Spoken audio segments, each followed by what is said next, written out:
Most men don't struggle to walk away because they're weak. They struggle because they've been trained to associate leaving with failure, guilt, or loss. You're told that staying, fixing, and enduring is strength. That walking away means you didn't try hard enough, care enough, or fight enough. So you stay longer than you should. You explain more than you need to. You tolerate things that slowly drain your self-respect. But here's the truth. Most men don't hear early enough. The ability to walk away calmly is one of the strongest positions a man can occupy. Not in anger, not in spite, but without needing closure, permission, or validation. When a man can detach without drama, it signals something deeper. He knows his value doesn't depend on being chosen, approved of, or understood. This video isn't about becoming cold or dismissive. It's about understanding why walking away feels so difficult in the first place. What has to change internally for detachment to feel natural, and how men who can leave easily aren't heartless. They're grounded. If you've ever known something wasn't right but stayed anyway, this will put words to that experience. Most men don't stay because things are good.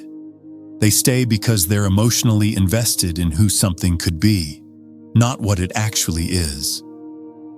They remember the early version, the potential, the chemistry, the moments that felt right, and they keep chasing that version even when the present reality no longer matches it. There's also fear underneath it.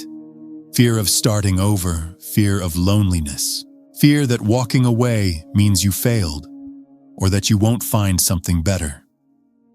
So instead of trusting what they feel, men rationalize what they see. They explain away disrespect. They downplay red flags. They convince themselves that patience is maturity and endurance is strength. But what really keeps men stuck is attachment to validation. When your sense of worth is tied to being chosen, approved of, or needed, walking away feels like losing a part of yourself.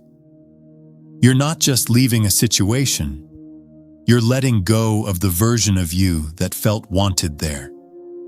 That's why detachment feels painful at first. Not because you're losing something valuable, but because you're breaking an identity you built around it. The cost of staying too long is subtle but heavy. You start negotiating your standards. You second-guess your instincts. You feel drained, reactive, and off-center. And over time, you don't just lose the relationship. You lose clarity, confidence, and self-respect.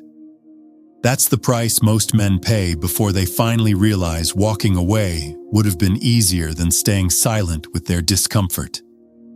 Walking away becomes easy the moment your self-worth stops being external.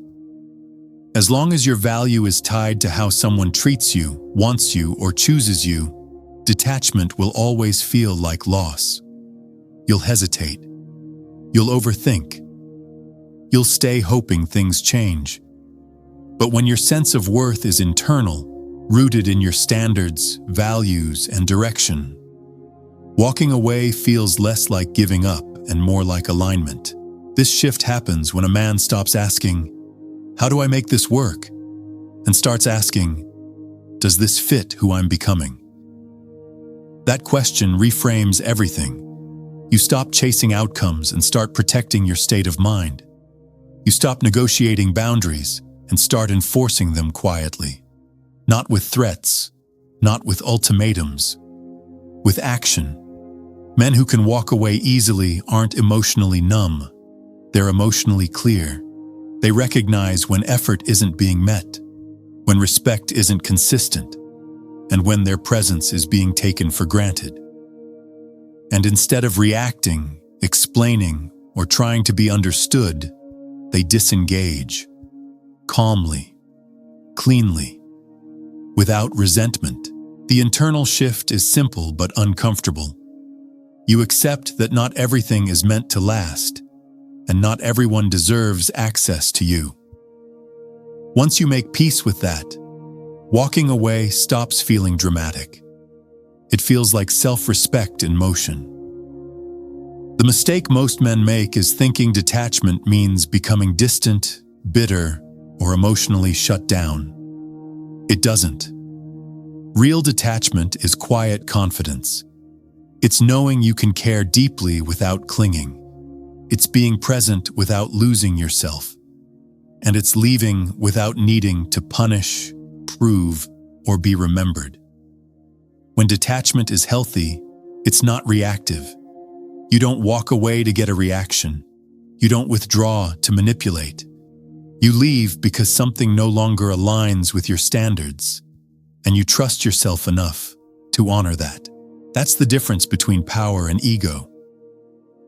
A detached man doesn't argue to be understood. He doesn't explain himself into exhaustion. He doesn't chase closure or reassurance. He recognizes that his time, energy, and focus are assets, and he invests them where they're reciprocated. That's why detachment reads as strength. People feel it. There's no desperation behind his decisions. This is where walking away stops feeling like loss and starts feeling like relief. You regain clarity. Your nervous system settles. Your confidence stabilizes. Not because you won, but because you chose yourself without drama. And once a man reaches that point, he doesn't need to prove he can walk away. Everyone can feel that he will. Becoming a man who can walk away easily isn't about being heartless. It's about being grounded. When you know who you are, what you stand for, and where you're going, you stop clinging to situations that pull you out of alignment. You don't stay where effort isn't matched. You don't argue for respect. You don't sacrifice your peace to keep something alive that's already costing you yourself. This level of detachment doesn't make you cold. It makes you calm. And calm men don't get trapped. They move forward cleanly, without resentment, without needing the last word. That's real strength. If this video gave you clarity, like it so it reaches other men who need to hear this. Comment what part hit home. And subscribe if you're serious about building self-respect, discipline, and the ability to walk away without losing yourself.